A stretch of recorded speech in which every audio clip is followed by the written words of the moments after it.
Hi, everyone.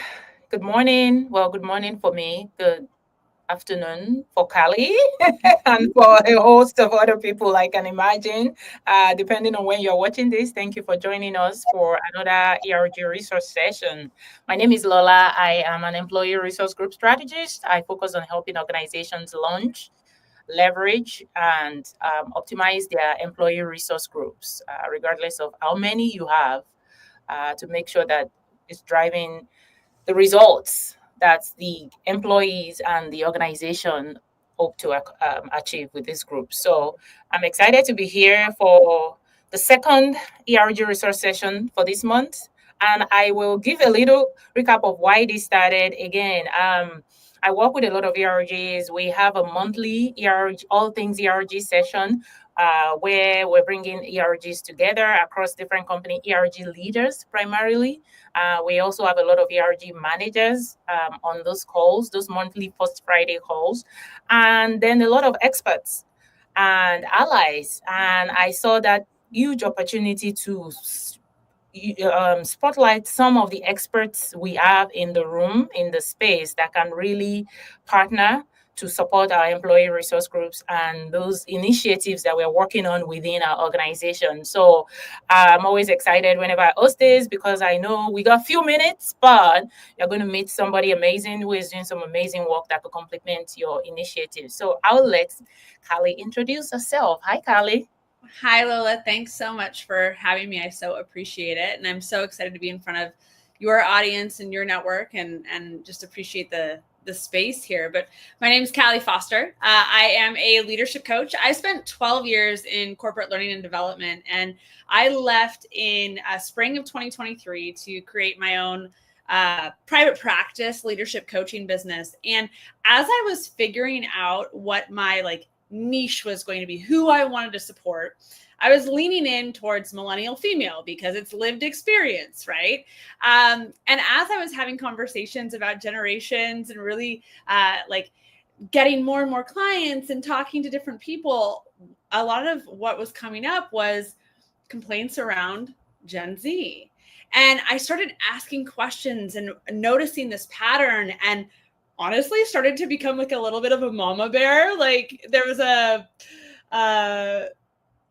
protective nature that I was feeling, like, why are you talking about them like this? And so it inspired me to do a lot of research on Gen Z. And so I was reading a lot of books, listening to a lot of podcasts, and absolutely rabbit holed into generations and why different generations have the specific workplace behaviors and values that they do. So while my primary role is as a leadership coach, I also speak on multi-generational workforces, whether it's to like L&D organizations and talent management organizations, or if you're looking for keynotes and stuff like that to speak on generational dynamics at work. So that's a little bit about me. And I'm so grateful to be here. Yeah, and there is a talk that I met Callie in Chicago because I attended a talk that she gave.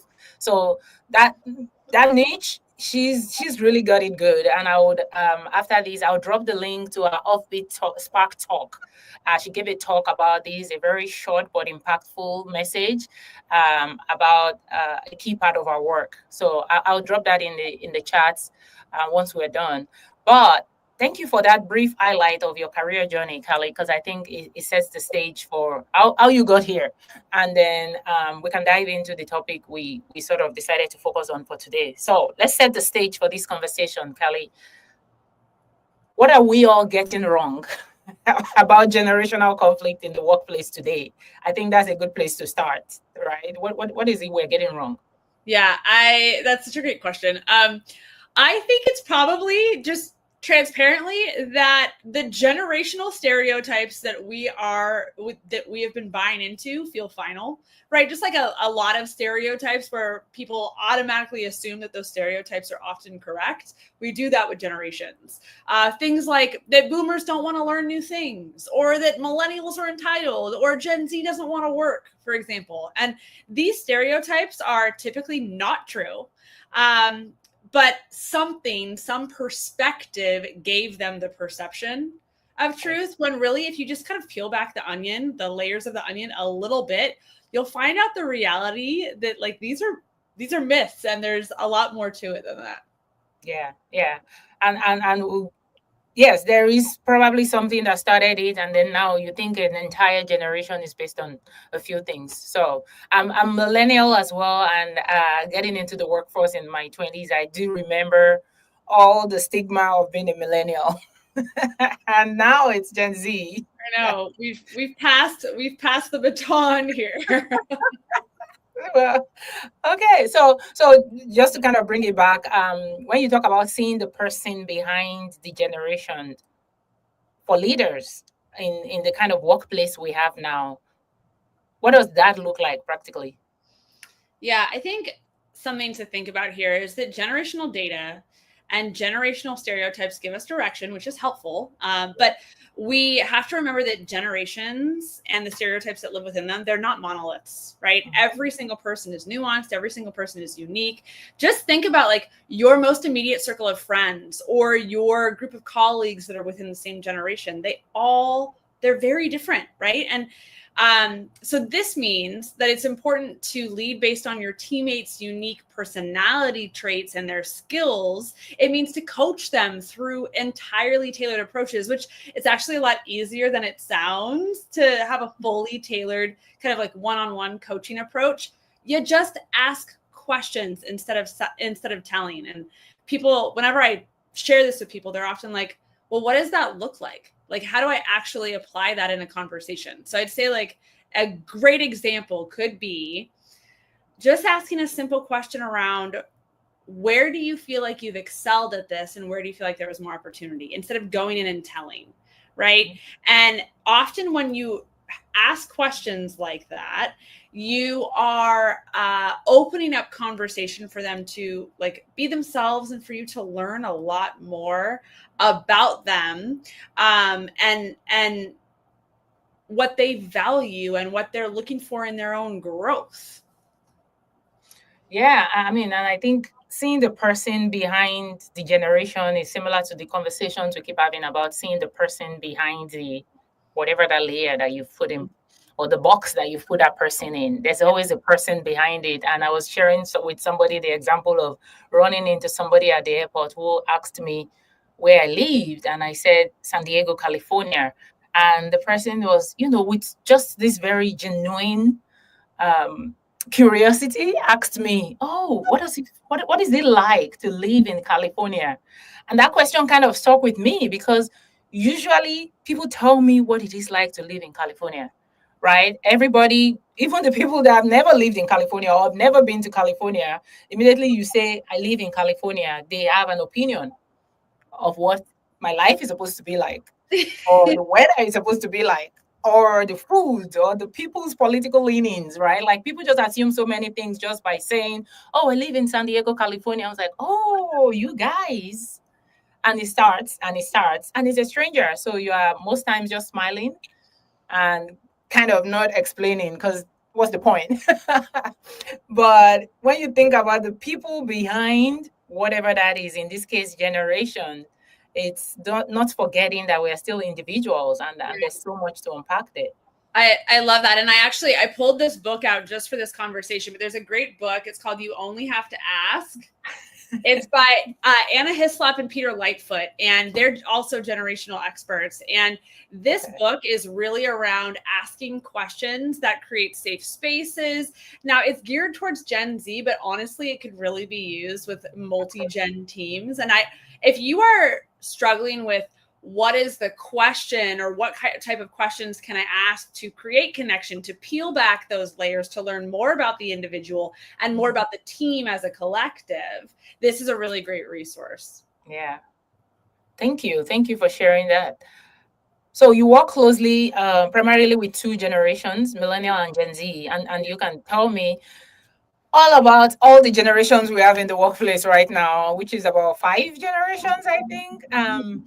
So can you share a little from your research, from your work? Can you share a little bit about these two generations, maybe millennials and Gen Z? What do they really want from the workplace? What do you think, in your opinion and from your research? Yeah, I think my opinion is very much based off of not just the research, but the conversations I'm having. And again, I am a female millennial, so a little bit of lived experience. I'll throw that in there. But we've all heard a couple of things. So I'll touch on millennials first, and then I'll hit on Gen Z. But with millennials, we hear the stereotype that millennials are job hoppers, and data does show that millennials like to leave between like 2 and 5 years, but it's not just arbitrarily. Like, they're not just leaving because they feel like leaving. It's typically because they have needs that aren't being met within their current organization. So in order to retain millennials, right? So here's a retention tip for everybody that's out there, is focusing on 3 key things. And those key things are professional development, competitive pay, and leadership opportunities. And there's a really great way to give millennials leadership opportunities too, and it's through leading initiatives that roll out across multi-generational teams or require multi-generational cohesion, because they are truly incredible translators. They understand the traditional workplace norms and the next gen perspectives and values. So like technology adoption and implementation, think communication standards across the organization. Those are 2 really great places for millennials to step in and flex their leadership development, their professional development, take advantage of some leadership opportunities to make organizational change. And, we've talked about this before, Lola, but other generations could be that bridge too, sure. But selecting millennials specifically for that, it solves for the generational communication breakdowns that we see because of their unique skill set in understanding traditional versus next gen perspectives. But then it also gives them the leadership opportunities. So you're kind of like, hitting 2 things at once by giving it to millennials specifically. And then with Gen Z, I've got a hot take here. Data shows that Gen Z, or that they actually, like, when you think about Gen Z as a whole, there is a perception that they don't want to work, that they don't want to come into work, that they all want to work remotely, right? And data actually shows that not only does Gen Z not want to be fully remote, but they want to build connection. What they want is flexibility, right? It's not about hybrid. It's not about working in the office all the time. It's not about working remote all the time. It's about having flexibility. So going in and connecting with people because it's meaningful. And then when they've got personal needs, or they've got something that's going on that might distract them or pull them away, or maybe there's not great intentional, meaningful opportunities or reasons for them to be at work, allow them to be at home or in a coffee shop or traveling, right? It's about flexibility for them, not necessarily, again, hybrid, not fully remote, but flexibility. Yeah. And when we think about the reason why the data and the research across these generations are helpful is because it gives us information on areas that we need to examine about our own workforce, right? Because if you think about the things that you just described about millennials, right? Those 3 categories: development, professional development, leadership opportunities, right? If you find out there's a gap within your organization, from this population of employees, you find out there's a gap, this would benefit multiple generations. It's not just going to benefit the millennials, right? And so talking about building an inclusive workplace, the reason why all of this needs to research data is helpful is it allows us to identify where we have gaps in our organization. And those opportunities always benefit more than one person. Yeah, I totally agree. And, when I think about, as you were saying that, another thing came up for me as a big thing for Gen Z to help, keep them engaged and retain them is managers. There's an opportunity for, I think, managers to deeply connect the work that they're doing and the specific activities that they're doing to their sense of purpose. Right. And we all want to feel connected to our work. We all want to feel like we're doing purposeful work. And so a great skill for a millennial manager of a Gen Z team to learn, for example, or if you have a multi-gen team, is to figure out how to understand or figure out how to, I guess, like redefine or connect the activities that they're doing in their work to their personal senses of purpose, how it impacts the organization, how it impacts consumers. And if it has a global social or political impact, that's even better, because Gen Z will they'll latch onto that like flies. Yeah, absolutely. All right. So, of course, I'm going to bring all of this back to employee resource groups, ERGs. And for those that are listening, this is called ERG Resource Session for a reason. I like to think about our employee resource group leaders and the DEI leaders that are managing these groups, or whoever is managing the groups within the organization. Usually is a program, ERG program manager, or the DEI leader. And in some cases, it's culture lead, right? You have employee resource groups at your organization, you have the leaders. There's always a lot of opportunity to leverage these groups, to support these groups and these teams. And so when I think of action champions within the workplace, they already exist. People that are going above and beyond their day job, their paid job, to do something different within their organization. So we want to bring this topic back to how these groups can be helpful. So the current state, as you know, 2025 has been a year of real, I guess the word that I could use would be reckoning. We're kind of seeing those that are standing firm, those that are getting rid of DEI groups and keeping ERGs, those that are keeping everything, and then those that are dissolving everything, and those that are moving ahead to launch brand new groups, regardless of what that looks like. If you're in a position where we are employee resource groups, a lot of people are kind of thinking about what's the way forward. Well, what do we want to tackle? What kind of resources do we have available? What's relevant to current states that I can bring in terms of programming and support for our group? So when you think about employee resource groups, I think you're familiar with employee resource groups because you work in corporate, right? So the catch-all phrase name is employee resource groups, but companies call it different names. There are BRGs, there are TRGs, there's colleague resource groups, right? We think of communities within the organization that are clustered around different identity categories.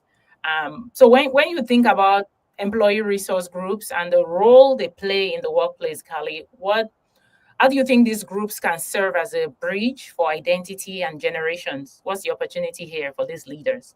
Yeah, there's a few things that come up for me, whether you're in an employee resource group or not. I think the first thing that comes to mind is for yourself, remembering for yourself and communicating that right, all generations in the workplace want the same thing, right? So it doesn't matter whether you are Gen Z and you've got some very specific needs, or if you are baby boomer and the way that you're trying to make those needs happen a certain way, right?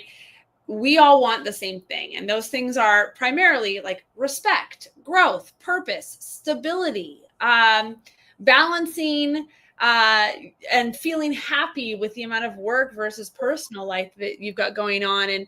And so the difference is the lens in which everybody looks through and experiences those values and things that they desire, right? So I think that this could be spread across all different ERGs. I think it could be spread across different organizational leaders. But I think just the message is that we all want the same things, but we have to come from a place of understanding of the lens that each generation or each individual is viewing those specific needs through. So that to me is the most foundational thing. Yeah. And I think exactly. I think when we think about employee resource groups, a lot of times we get locked in on identity alone. And part of the shift that is happening is we're beginning to bring the concept of intersectionality into some of these conversations, right? For example, you have parents, employee resource group. Don't automatically assume that everybody is talking about parental leave, or everybody has a under 5 baby. Is a different need for parents of little kids to parents of teenagers or parents of college age, right? Like, think about the needs your group served and know that it applies to multiple generations, and that allows you to bring a solution that brings everybody together.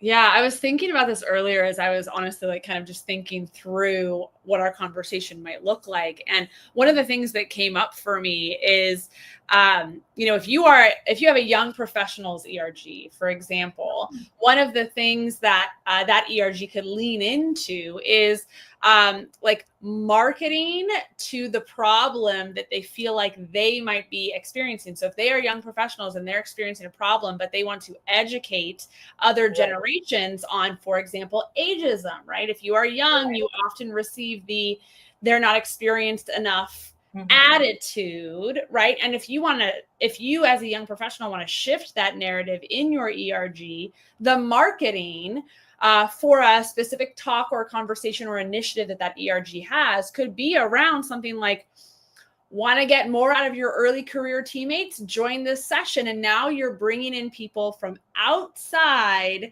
of the young professionals group to educate them on what the young professionals are feeling. Right. And that is giving those more senior or tenured professionals that lens in which those young professionals are looking through. And what they will likely ultimately find is that they all want the same thing. The same thing. Yeah. And when we talk about your groups should be open to all, it's all about your marketing, your communication, the language, so that people don't feel like, oh, that group is for them. Right. I can't join their events. I'm not part of them. Your groups should be inclusive to all. And if you're excluding people, you're missing the point. Kind of defeating the purpose.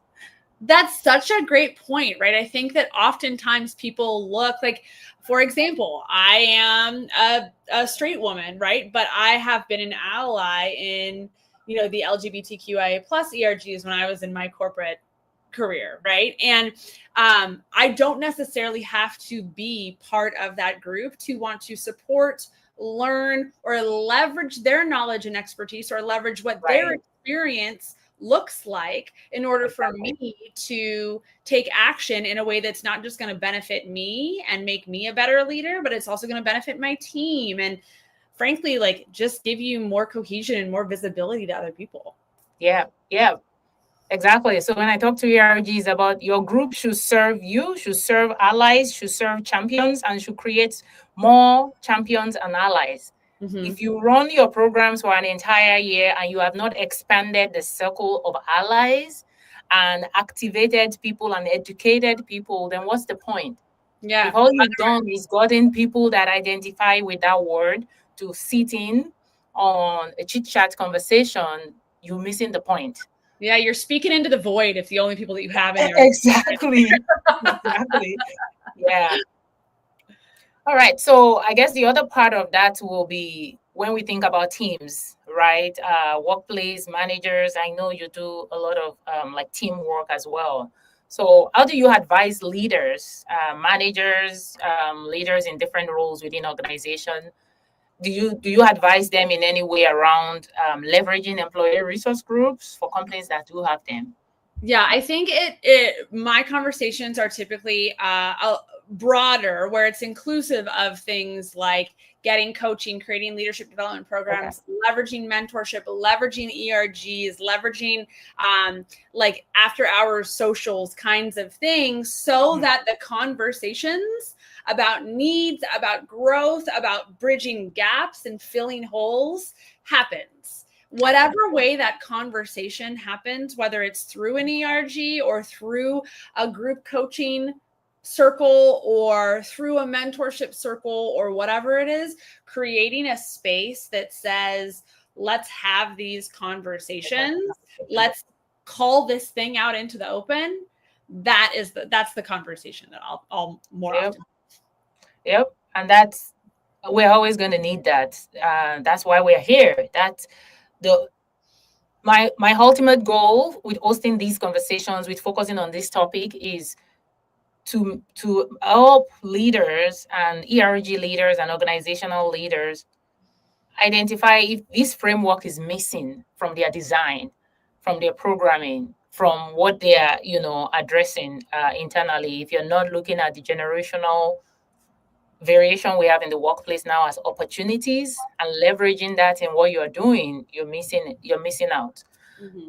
So talking about designing, if you personally could redesign leadership development, let's kind of tap into your background and your work for the next decade, right? I mean, next decade, it sounds like a very long time in the world we're living in these days. I feel like everything is changing in months, maybe years. A decade is a long time, but just if you could redesign leadership development over the next decade for Gen Z, with Gen Z and millennials in mind, what would it look and feel like?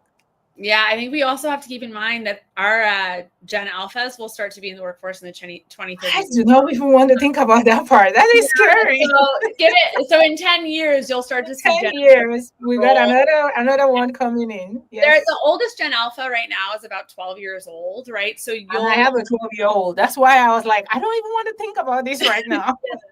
So in about 10 years, you'll see these college grads, or maybe not college grads, because Gen Alpha, we're seeing a decline in going to university. Yep, that's another conversation on its own. Yep. Yeah. But we'll see a lot of these early career individuals. And I think, like, honestly, my answer really still stays the same. But I think the first thing that could be done, and this is not trying, I'll back up and say, I think the first thing that can be done is corporate etiquette training. And now this is not to assimilate new employees into what the old guard says and does. Mm-hmm. This is to give standards around expectations for people coming into a new work culture, right? So it doesn't have to be like, again, the old guard style, traditional, like none of this Mad Men workplace stuff. Like that's not what we're trying to onboard into. We're trying to onboard into your specific unique work culture. So part of the onboarding for that new hire is standards around communication and response times and meeting etiquette and virtual etiquette and just whatever those standards and expectations are. So I think that is super valuable. And I think that is something that we could start implementing today, because it doesn't take a lot of time. It's a 30-minute training, right? And it's the way that we approach it might not be this is the way that things are done, because Gen Z will naturally like go inward and be like, oh no, we're not doing that if they're telling us that's how it's going to be done, right? It's bringing them in and gaining their buy-in on why that type of thing is valuable and how it impacts their brand and their trajectory, and really helps support the other people that are already in the workforce, because that might be how they're used to working. Yeah, so that's one thing. Corporate etiquette training. Oh, go ahead.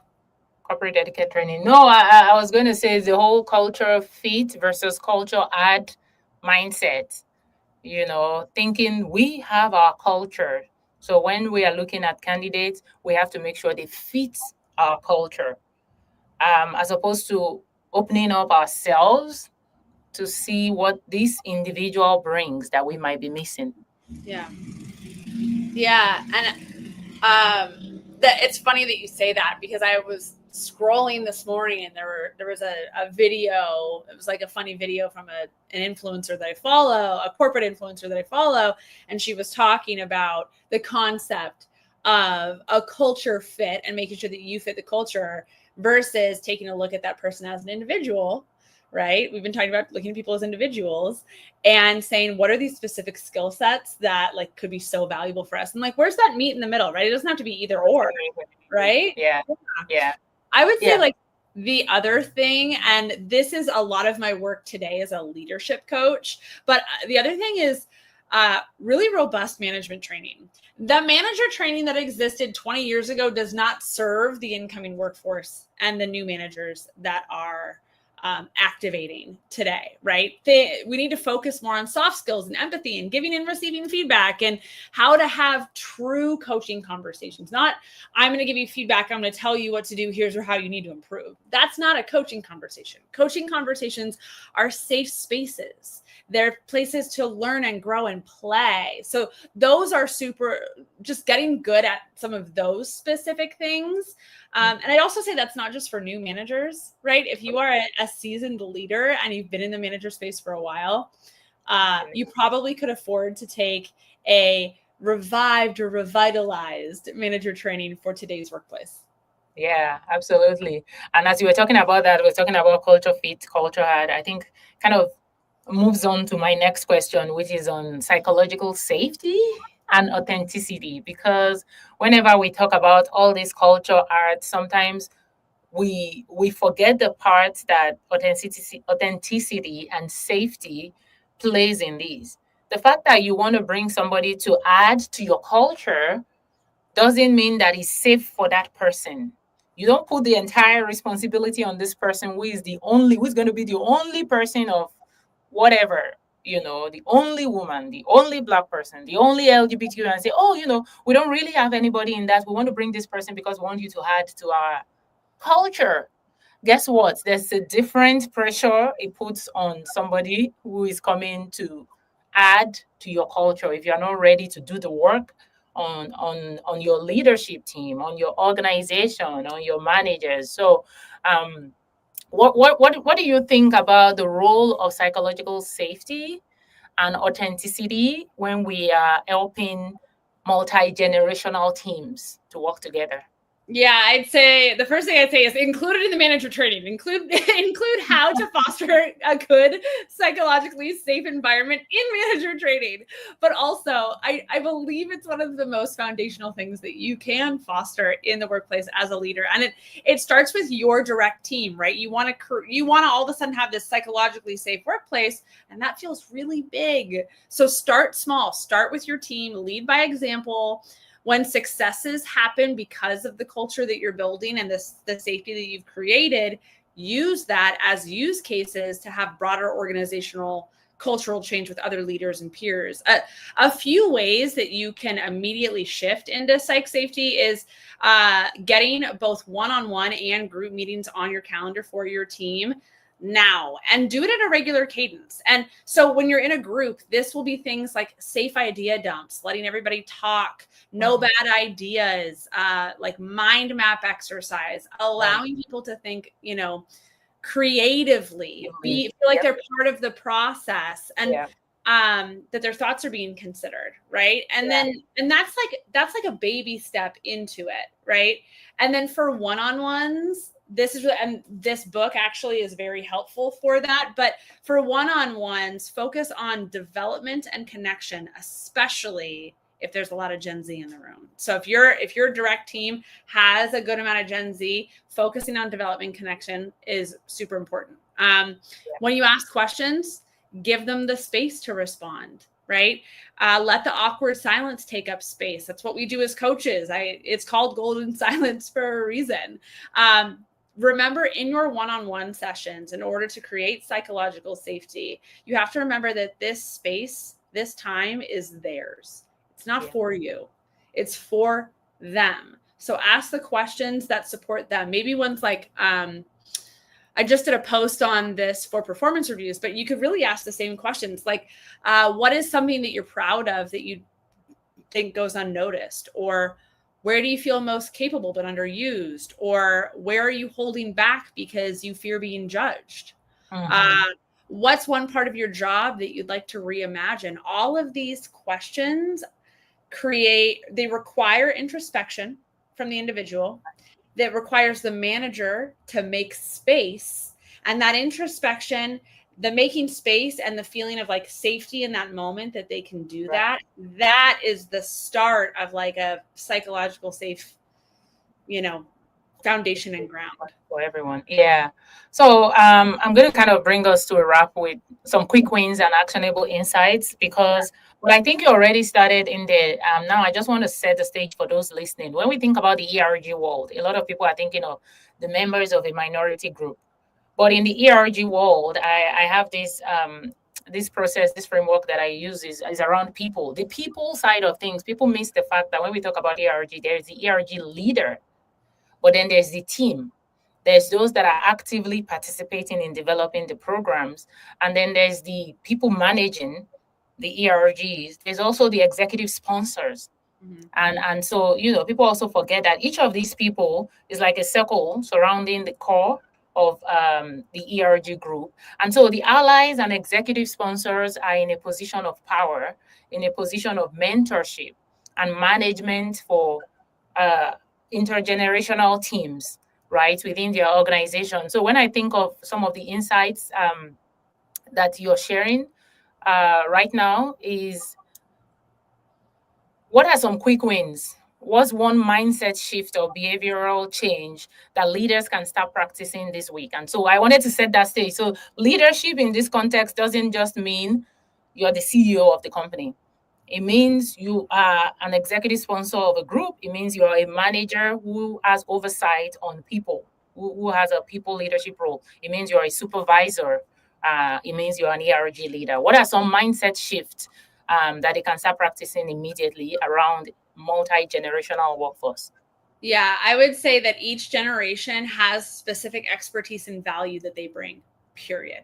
Right? It's not, when we look at like different generations and we don't understand the why behind their specific workplace behaviors and values, that creates a blind spot. And those blind spots, ignoring that those blind spots exist, Right. frankly, that's ageism, right? Like that transparently. So recognizing the differences that we have in the generations and coupling that with the value and perspective it brings to your organization, and like think about the ability to innovate and get stuff done and be ready for the future of work. That is so valuable. And that happens because you see past the generational stereotypes and you peel back the layer of the onion, you ask the right question, and it allows you, or you ask a couple of good questions, and it allows you to see how much value that individual can bring.